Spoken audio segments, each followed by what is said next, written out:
En este vídeo vamos a hablar sobre el uso de la relación entre peso movilizado y velocidad alcanzada para controlar las adaptaciones o modificaciones causadas por el entrenamiento de la fuerza. Existen en la literatura actual tres asunciones fundamentales relacionadas con la relación fuerza y velocidad. Diferentes autores han indicado que la relación entre la cantidad de kilos movilizados en un ejercicio, como puede ser el press de banca, o también puede ser la sentadilla o el press de pie, se modifica cuando consideramos los valores de peso absolutos movilizados con relación a la velocidad alcanzada. Es decir, que como resultado de un programa de entrenamiento, nosotros hacemos esta relación entre peso movilizado y velocidad alcanzada con cada uno de los pesos utilizados en cada serie, para luego de un programa de entrenamiento, por ejemplo, 4 o 6 semanas, volver a realizar ese test progresivo, realizando en este caso unas 6 o 7 u 8 series, yendo en el ejemplo que tengo entre 20 a 95 kilogramos, y observando cómo varía la velocidad, podríamos estimar los cambios en la fuerza aplicada sin necesidad de llegar a realizar, por ejemplo, el test máximo de 95 kilos. Es decir, que hay una modificación, porque si el sujeto mueve más rápido peso submáximo, se estima que ha modificado su capacidad de aplicar fuerza y por lo tanto su fuerza máxima va a incrementarse. Esta relación es modificable siempre y cuando la evaluemos con pesos estables, pesos absolutos. Pero cuando estos pesos absolutos los convertimos a porcentajes, a valores relativos del peso máximo movilizado, es decir, 30, 40, 50%, que en el primer test pueden representar 30, 40, 50 kilos, pero en el segundo test tal vez ese 30% ya no son 30 kilos, tal vez son 35 porque el sujeto tiene más fuerza. Entonces, al cambiar el valor del 100%, se modifican automáticamente los valores submáximos siempre y cuando los consideremos de forma absoluta, mientras que los relativos quedan relativamente estables. Muy bien, esta es una asunción que vamos a ver en los próximos ejemplos como que no es realmente así, que puede haber cambios en los porcentajes de peso movilizado también, no solamente en los valores absolutos. Otra de las asunciones es con respecto a la velocidad mínima. ¿A qué se llama velocidad mínima? Velocidad mínima es aquella que está medida cuando el sujeto moviliza un peso máximo. Por ejemplo, el tradicional peso de una repetición máxima. Cuando hacemos un test de una repetición máxima, la velocidad medida con un traductor de velocidad o con un acelerómetro, hoy en día son bastante utilizados, cuando el sujeto realiza una máxima repetición con el peso más alto posible que pueda movilizar, se llama velocidad mínima. También se llama velocidad mínima a la alcanzada en la última repetición, realizada correctamente antes de alcanzar el fallo muscular, independientemente del peso que esté utilizándose. Por ejemplo, yo realizo una serie al fallo con el 70%, puedo lograr ejecutar correctamente 13 o 14 repeticiones, pero en la 15 fallo, es decir, no puedo completar la serie, me tienen que ayudar, es decir, que el sujeto realizó 14 repeticiones máximas, pues la velocidad alcanzada con esa repetición número 14 también se llama velocidad mínima. Y en líneas generales se ha observado en muchos estudios que independientemente del peso movilizado, esa velocidad mínima alcanzada en series continuas al fallo o en una única máxima repetición al fallo es muy similar. También puedo asegurarles de que no siempre se da esa asunción. Bueno, esta velocidad mínima sería específica para cada ejercicio, es decir, no se puede comparar la velocidad mínima o velocidad al 1 RM en press de banca con la velocidad al 1 RM en sentadilla o en el press de hombros o en las dominadas o pull-ups. Suelen ser diferentes por razones de diferentes rangos de recorrido articular, diferentes aplicaciones o intervenciones musculares y características de cada ejercicio.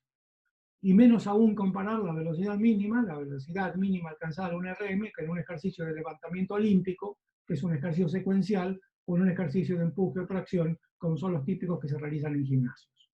digamos que son incomparables en este caso, aunque alguna literatura los compare. Esta velocidad mínima se asume en la literatura actual que es estable, es decir, que la persona siempre va a alcanzar el fallo o va a alcanzar la repetición máxima con un RM a la misma velocidad mínima, o muy similar. Vamos a ver en los próximos ejemplos que esto decididamente no es así.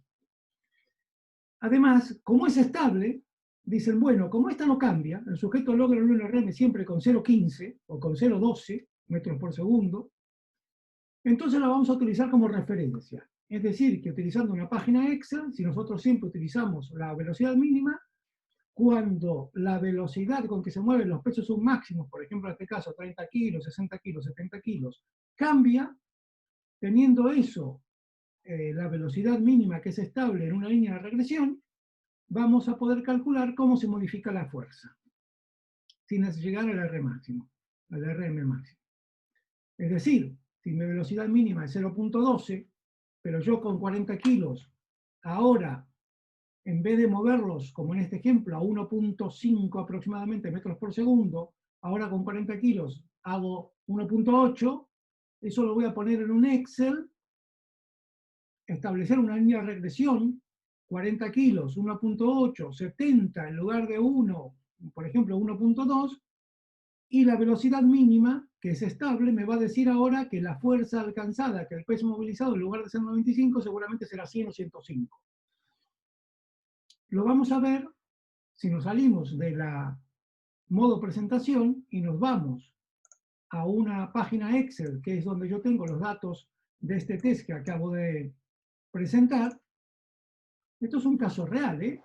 Esto no es algo que yo publiqué en un libro, esto lo saqué de uno de mis deportistas. Tengo más de 500 mediciones y seguimientos seguimientos de más de un año realizado con deportistas realizando muchos ejercicios de fuerza, no solamente press de banca y sentadillas, sino también cargadas, snatch, press de hombro, que hemos utilizado mucho este ejercicio con los equipos deportivos de la provincia de Las Tunas en Cuba. También lo he utilizado en Madrid en equipos de bomberos, aspirantes a bomberos, grupos de luchadores. Hemos utilizado muchísimos test de fuerza desde los años 90 hasta aproximadamente el 2010, 2011. Entonces, esto es un test de 8 series, un test progresivo que yo lo he publicado hace muchísimos años, he hecho la tesis doctoral con esto, hemos hecho más de 10.000 tests durante muchísimos años con diferentes entrenadores y colaboradores. Es una progresión de 20 hasta 95 kilos. En esta última serie hemos decidido, en vez de progresar en 10 kilos, progresar en 5 kilos porque veíamos que el sujeto no podía, o hipotizamos que no podía mover 100. Esta es la velocidad media alcanzada, no hemos utilizado la velocidad de la fase acelerativa ni la velocidad propulsiva como hacen algunos, ni el pico de velocidad, sino que hemos utilizado la velocidad media de la fase concéntrica desde que comienza hasta que termina el movimiento. Y hemos obtenido el 1RM con 0,09 metros por segundo medido con un traductor de velocidad lineal. Si nosotros, en lugar, imaginemos por un segundo, de que aunque hayamos medido la velocidad en 0,09 metros por segundo, por algún motivo no tenemos el dato del peso máximo, hemos perdido el dato del peso máximo. ¿Bien? No lo conocemos. Entonces decimos, bueno, tenemos la velocidad, pero no conocemos el dato del peso máximo, vamos a estimarlo. Hacemos una línea de regresión, introducimos lo que se llama pronóstico en español o forecast en inglés y relacionamos estos datos con estas velocidades. Entonces decimos, bueno, no tenemos el dato de 95 kilos, pero lo podemos estimar por esta progresión lineal. ¿Qué valor hubiera sido alcanzado con 0,09 metros por segundo? Porque conocemos todos estos que están aquí arriba. Y entonces no nos da, en este ejemplo, 95. A veces sí da, pero en la mayoría de los casos no da. Nos da 105. Es decir, que tenemos una diferencia de 10 kilos, una diferencia del 11%, que para un deportista entrenado es una barbaridad de error. Es decir, que cuidado con esto, porque estamos estimando, en este caso sobreestimando, a veces subestimamos, pero en la mayoría de los casos que yo he visto en mis ejemplos sobreestimamos un poco, tenemos 11% de error. Aquí tenemos como que la línea, porque no es perfecta, la línea de tendencia está en rojo y la línea real en negro son los datos de aquí, en este gráfico que encontramos a la izquierda. Ahora vamos a la propuesta que nos dice la literatura que vamos a analizar, en la cual dicen, no, no es necesario hacer un test progresivo de 8 series. Lleva mucho tiempo, y es verdad, lleva mucho tiempo. Lo mejor sería hacer un test un poco más práctico, 2, 3 series, y estimar el peso máximo, eso nos alcanzaría. Es verdad, podemos hacerlo como un ejercicio de estimación para observar si hay mejoras o cómo evoluciona el programa de entrenamiento en este factor concreto que es la fuerza medida en el press de banca, que es este ejemplo que estoy presentando. Aquí tenemos la primera serie, tomada del ejemplo anterior, 20 kilos, la misma velocidad. Segunda serie, 40 kilos, la misma velocidad. Y tercera serie, 70 kilos, la misma velocidad, para dos ejemplos que los he creado. El caso azul y el caso negro, o el caso 1 y el caso 2. En el caso 1, he utilizado la velocidad real alcanzada en el test para hacer el mismo pronóstico, ven aquí que he hecho la misma regresión lineal, y me da 113. Ya no me da, como en el caso anterior, 105, me da 113. Tengo 18 kilos de error, casi un 20% de error. ¿Bien?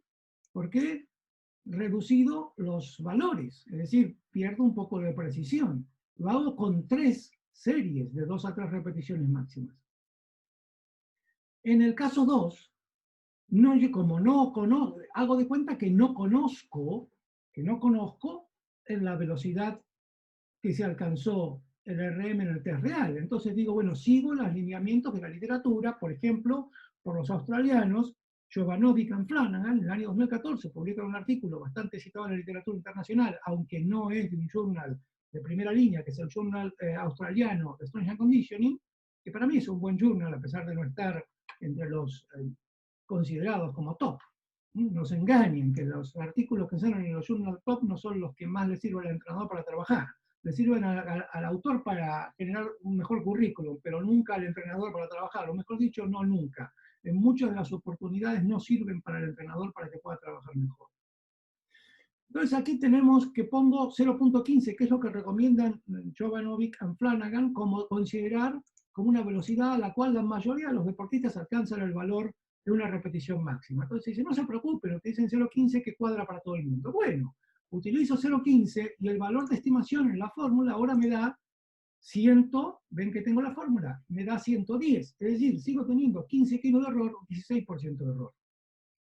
Fíjense, esta es la gráfica, estos son los valores que he puesto de la gráfica anterior, son estos valores que son, digamos, reales, pero la estimación en el caso del trabajo de una de las estimaciones me da 113, que se está negra aquí, y en el caso de, al haber utilizado 115, la propuesta de Flanagan, la propuesta de Jovanovic y Flanagan, me da 110. Sigo teniendo entre un 19 a un 16, a un 19, casi 20% de error.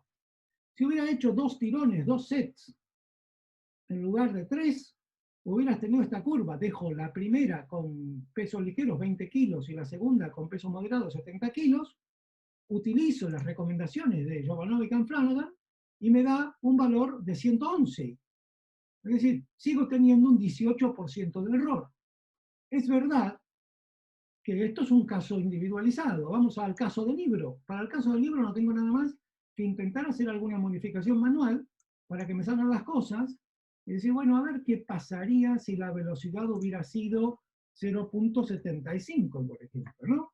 Una curva un poquito más recta. Ven que ahí la curva se me cambió, me da casi recta en esto. Entonces sí, me da 96. Bien, también lo puedo hacer aquí. Pongo 0.75, que es la curva que nosotros llamamos en mi época, cuando éramos estudiantes, de libro, es decir, porque el autor selecciona el caso que cuadra para publicarlo en el libro, o por ahí hasta se lo inventa para que salga la gráfica correctamente, y está bien, porque así el estudiante lo puede comprender. El problema es que luego no lo llevamos al caso real. Por eso estoy llevando al caso real. El libro me da la curva recta, pero la realidad es que no es recta. Cuando usted hace un test y pone los datos en el Excel, le da una curva que no es recta, es más plana, se ondula. Entonces dice, ¿qué hago ahora? Me da mal. No, no es mal, es la realidad. Tienen estos errores, y no es que no puedan utilizar esta metodología. Claro que la pueden utilizar.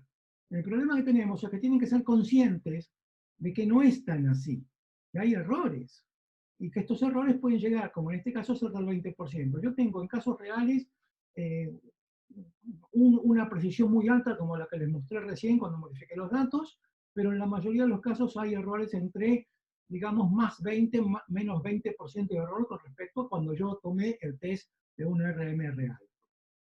Bien, volviendo a la presentación,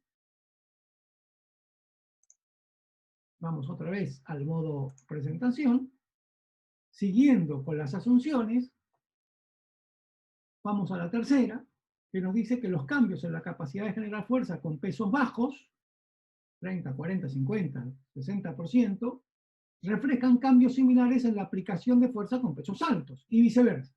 Es decir, si yo hago la fuerza, hago el test de fuerza, utilizando dos series, una con 30 kilos, que sería aproximadamente el 30% en este caso, y otra con 60 kilos, si la velocidad alcanzada por la resistencia en ese momento es más alta, quiere decir que también aumenta la fuerza.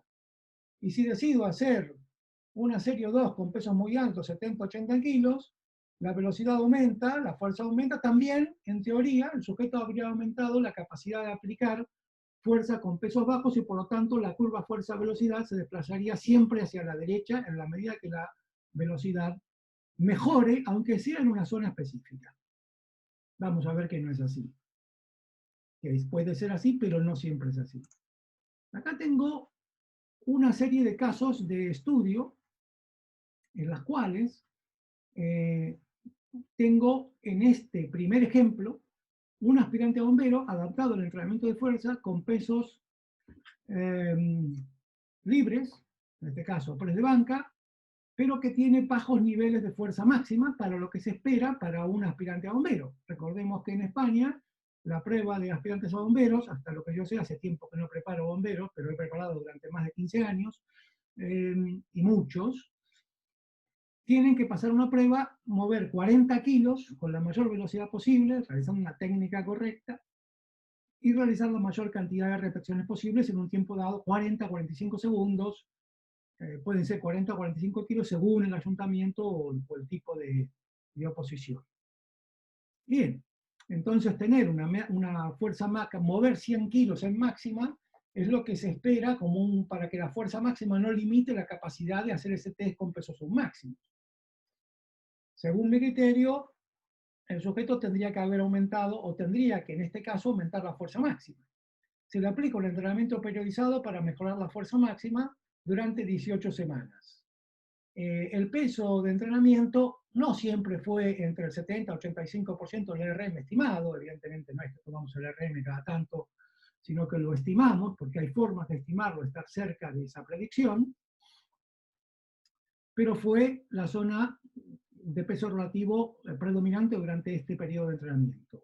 La velocidad de movimiento, fundamentalmente en la mayoría de los casos, no en todos los entrenamientos, pero en la mayoría de los casos fue que realizar el movimiento con la mayor velocidad posible, y no hubo control, no utilizamos ningún acelerómetro ni ningún traductor de velocidad para realizar los entrenamientos, como todavía aún ocurre en la mayoría de los casos, ¿no? La gente está muy entusiasmada con el tema de los acelerómetros, pero cuando vamos a la realidad, pocos son los que lo usan, aunque se usa, es verdad, mucho más de cuando yo entrenaba gente y entrenaba yo mismo de los años 80 hasta primeros años hasta hace 10 años atrás.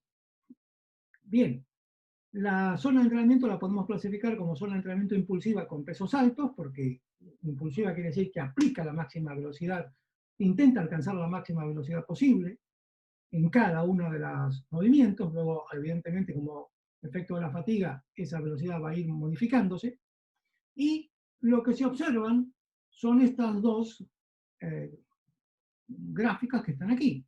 El test azul es siempre el primer test, el test verde es el segundo test tomado en la mitad del periodo de entrenamiento, y el test rojo es el test que realizamos al final de estas 18 semanas de entrenamiento. Entonces, como vemos, a la izquierda vamos a tener siempre la curva fuerza-velocidad con valores absolutos, que son kilos, y a la derecha vamos a tener la curva fuerza-velocidad, pero convertida a valores relativos, es decir, aquí ya no son 20 kilos, son, o 30, son el 30%, que en un primer test pueden llegar a ser cercanos al 30, en el segundo va cambiando según se modifica la fuerza máxima. Vamos a globalizar los resultados, porque cada una de estas gráficas nos llevaría mucho tiempo a analizar. En este caso, la fuerza máxima aumenta, porque van a ver que se va desde cerca de 80 kilos hasta 100, pasando por unos 90, 95 en el segundo test. Sin embargo, bueno, ven que los porcentajes aquí se estabilizan. La relación entre kilo y velocidad se modifica como dicen las asunciones, y la relación porcentaje de un RM y velocidad también cambian. No cambian mucho al final, pero sí que hay cambios sustanciales con los pesos hasta el 70-80% inclusive. Es decir, que esta asunción no se da porque la fuerza-velocidad en su relación, tanto absoluta como relativa, cambian. Y lo que decía la asunción es que esta se mantiene estable. Por lo tanto, aquí no se da luz roja. La velocidad a la que se determina el valor de una repetición máxima también cambia. Fíjense que tengo en esto, la velocidad va a cambiar, la gráfica no, sí se puede observar un cambio importante desde el primero al segundo al tercer test, pero lo pongo aquí. En el primer test se dio 0,20, en el segundo 0,11 y en el tercero 0,09. Es un cambio con respecto al primer test de más del 50%. ¿Cómo que es estable? Cambia, cambia y mucho. ¿Por qué? Porque no es solamente el no entrenado el que produce adaptaciones a nivel del sistema nervioso central, dando más capacidad a los órganos tendilosos de Golgi, que son receptores que tenemos en la periferia muscular para detectar los niveles de tensión aplicados que pueden llegar a ser nocivos para la integridad muscular o peligrosos para la integridad muscular, pero también de la inserción entre puntos de origen e inserción con respecto al hueso. Es la función que tienen los órganos tendinosos de Golgi, entre otros receptores que sirven para proteger nuestro organismo de movilizar o de situaciones extremas. Parece que la fisiología básica que hemos aprendido en el primero y segundo año de la carrera en ciencias del deporte u otras carreras relacionadas con la salud y la fisiología, se lo han olvidado algunos, porque esto yo lo he estudiado en los años 80, y ocurre con el entrenamiento, es decir, una persona que es sedentaria modifica ese umbral, pero una persona que se acostumbra a entrenar hasta el fallo muscular modifica este umbral. Y la persona que se acostumbra a entrenar con pesos muy altos modifica este umbral y de forma diferente a la que no utiliza este tipo de entrenamiento. Entonces se modifica, aunque usted esté entrenado. No es siempre la misma velocidad en RM, por lo menos no en todos los casos. Las mejoras en la velocidad de movimiento con pesos bajos a moderados, por ejemplo, menos del 70%, se relacionan con mejoras en la fuerza máxima. En este caso sí, el tipo, en este caso el sujeto, la persona, el participante, mejora la velocidad con pesos submáximos y también hubo relación, se mejoró la fuerza máxima de una manera bastante similar o proporcional. Entonces, la tercera asunción, el tercer grupo de asunciones sí que se da en este caso, pero dos no. Vamos a otro ejemplo. Este ejemplo tenemos otro aspirante bombero que debe mejorar su fuerza máxima absoluta. El entrenamiento es periodizado, 18 semanas. Acá se utiliza una zona de entrenamiento similar a la anterior, 75-90%. Se aplica la velocidad máxima de movimiento sin control, no utilizar, eso quiere decir que no utilizamos elementos de control o de medición de la velocidad durante el entrenamiento, y la tipo de fuerza que se aplica es la impulsiva, con pesos altos como la anterior, pero aquí también se hizo mucha incursión en la zona de fuerza máxima, porque se llegó hasta el 90%, no se paró en valores alrededor del 80% como la anterior. Muy bien, siempre digamos que el peso estimado, el peso relativo es estimado por forma de metodología indirecta. Aquí tenemos la curva fuerza-velocidad que se hace con valores absolutos de kilos, y aquí tenemos la curva fuerza-velocidad que se hace con valores relativos de kilos. Bien, entonces observamos cómo la fuerza máxima aumenta, la relación entre peso-velocidad absoluto y la relación peso relativo y velocidad cambian las dos, ¿no? porque aquí la curva azul, que es el primer test, la verde, que es el segundo test, y la roja, que es el tercer test, se modifican sustancialmente, fundamentalmente aquí, en los pesos bajos, y aquí también en los pesos bajos. ¿Mm? Entonces, esta asunción no se da, porque si no, tendría que haber cambios aquí, y en la fuerza relativa las curvas deberían estar bastante próximas, y es posiblemente al revés. ¿Mm? Entonces, lo que tenemos es que esta primera asunción no se da, la velocidad a la que se determina el RM es similar, siempre se da en la misma, aproximadamente a 0,12 metros por segundo, y por lo tanto aceptamos esa asunción, pero no la primera.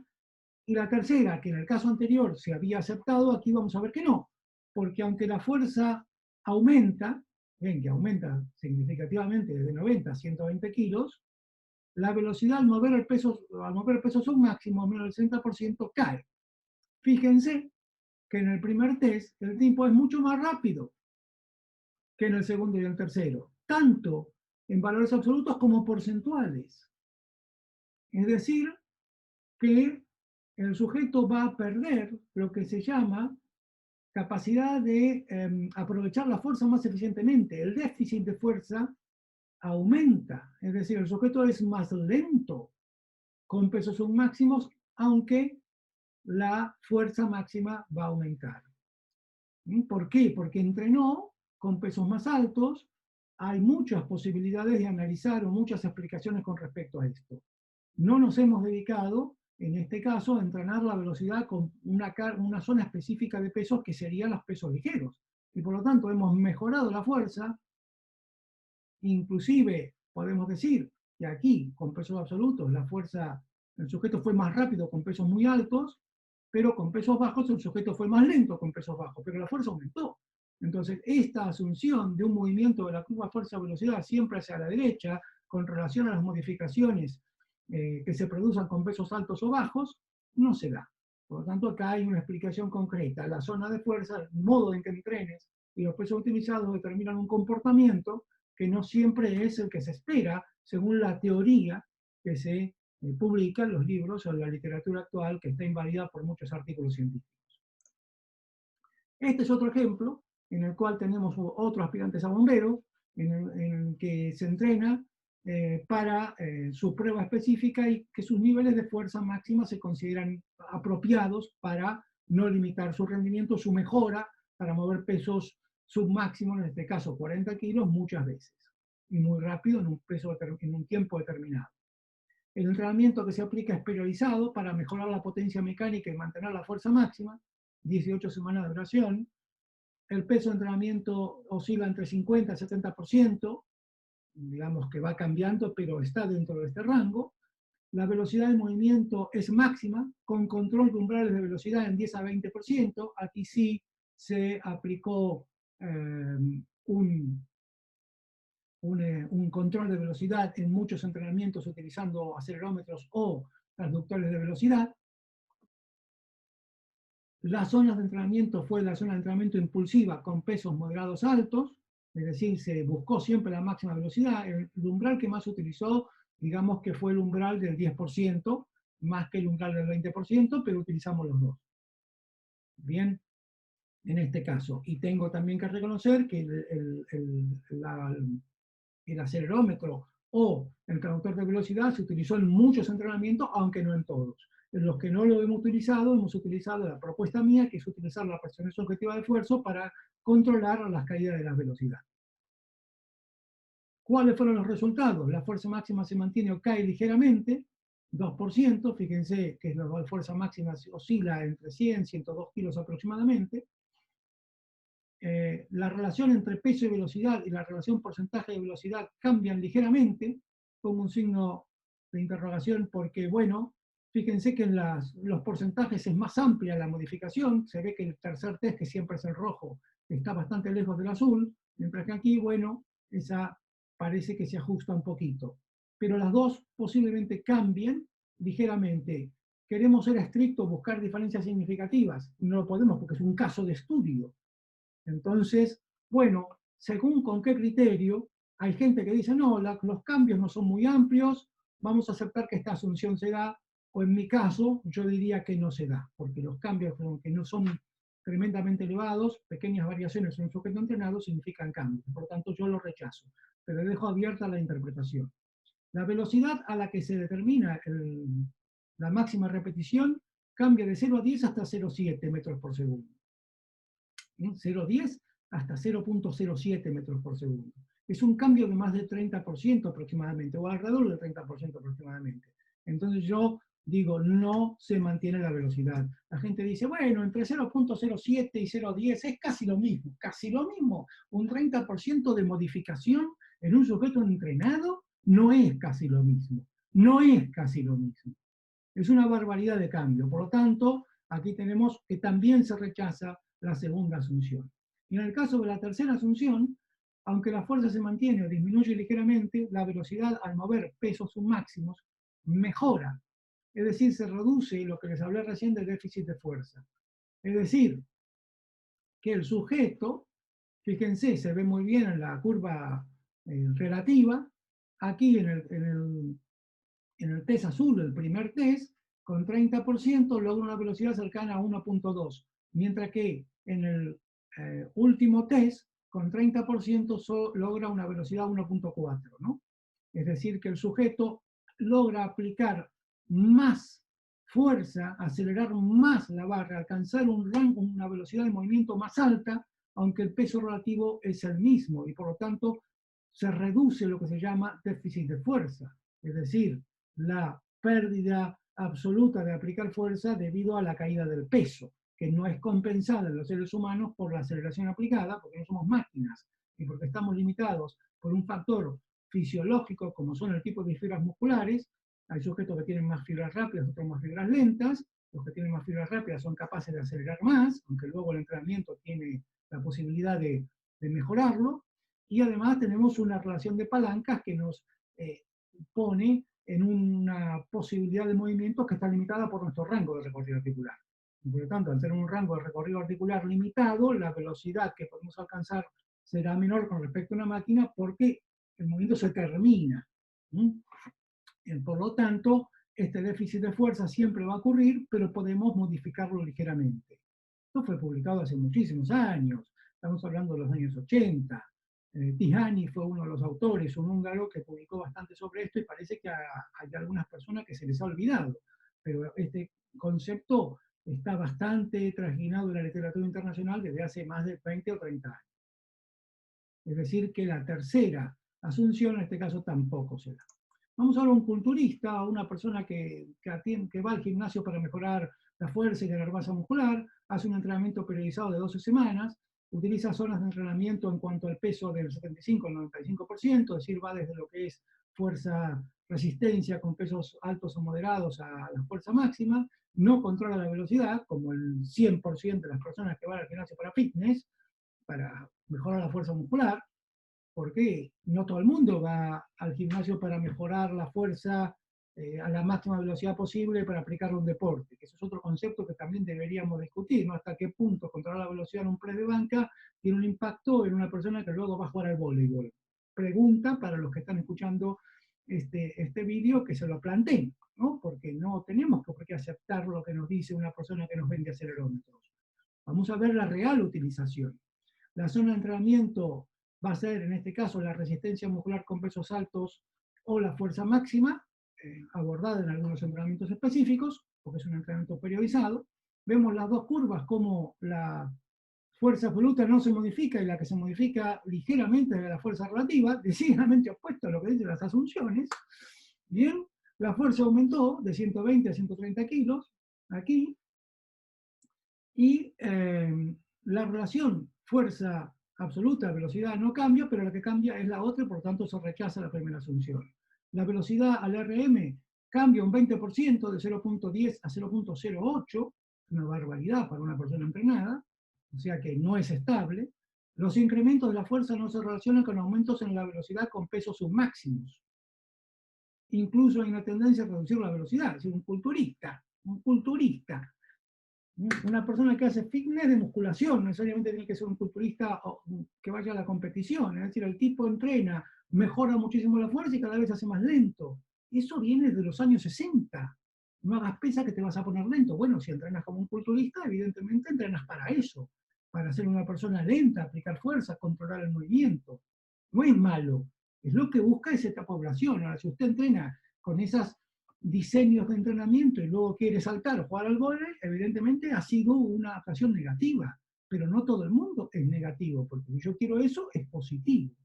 Al revés. Es decir, aquí este es el mejor ejemplo. ¿No se plantearon poner a los culturistas como ejemplo de estas asunciones que asumen que se van a producir y que luego no se producen?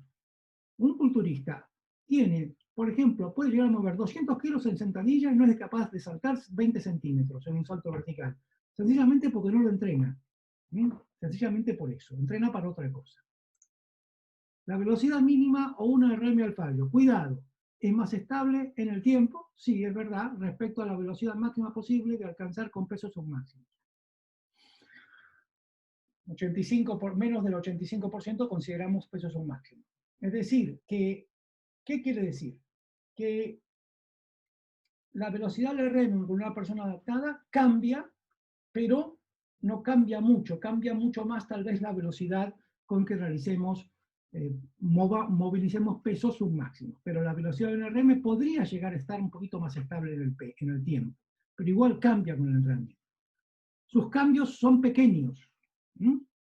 Por ejemplo, 0.02 metros por segundo, aunque esto representa un 20% y es muy relevante para el rendimiento de la persona, más aún cuando sea entrenada. Su utilización como referencia en la construcción del perfil peso-velocidad o kilo-velocidad en modelos de regresión lineal deben ser consideradas con cautela y considerando seriamente las respuestas individuales. Hay que considerar estudios de caso y no tanto las respuestas generalizadas. Por favor, saquémonos de la cabeza que todo tiene que estar validado científicamente y nos tienen que dar las estadísticas significativas con una P de 0.05, que es un concepto extraído de la medicina para diseñar medicamentos efectivos que tienen que ver con la salud. En el entrenamiento, una P de 0.10, que es el 90% de probabilidades, puede llegar a ser muy relevante. Y además, en el entrenamiento, nosotros nos basamos en los estudios de casos fundamentalmente. ¿De dónde viene nuestra investigación? Viene de los estudios de caso. No viene de analizar poblaciones controladas en situaciones irreales que nunca ocurren para un entrenador, como una persona que solamente usa un ejercicio durante un mesociclo de 4 a 6 semanas y no hace otra cosa. Eso no ocurre en el deporte, en la preparación deportiva. Nosotros nos basamos en estudios de caso para ver las individualidades y tomar la mejor decisión para cada persona individual. Por favor, no cometamos ese error, porque nos estamos equivocando. Estamos siguiendo las indicaciones de gente que publica artículos en revistas de mucho impacto que no le sirven al entrenador, que le sirven a ellos para mantener un puesto de trabajo en una universidad. Y yo lo digo porque yo estoy en la misma situación. Pero no por eso tenemos que mentir. Los cambios en la relación peso-velocidad no responden a un patrón generalizado, sino que están influenciados por el diseño del entrenamiento. ¿Entreno para qué? Y va a determinar un cambio específico en un área de la curva. Ya lo había dicho los rusos en los años 50, en los años 60, hay artículos de Vitasalo, por ejemplo, citado por Bosco, en la cual habla de los movimientos específicos de cada uno de los sectores de la curva fuerza-velocidad. El nivel de rendimiento también influye, segundo factor muy importante, porque un deportista o una persona que recién empieza, por supuesto que va a cumplir con las tres asunciones. No por mucho tiempo, pero las va a cumplir. Y luego las características antropométricas que van a determinar cómo el sujeto realiza el ejercicio y las técnicas individuales. Y agregaría yo también las características morfofuncionales. La morfología muscular también tiene un impacto importante en el comportamiento de adaptación al entrenamiento. Muchas gracias por vuestra atención. Espero seguir discutiendo sobre este tema que tanto nos gusta y que es más que nada pasional, aunque hay muchos puntos de vista que pueden ser contradictorios. Siempre estamos intentando ayudar a los entrenadores que trabajen mejor, que reflexionen, que sean críticos y que no se acepte una cosa como que está hecha y que debe ser así simplemente porque está publicada en un journal científico. Gracias.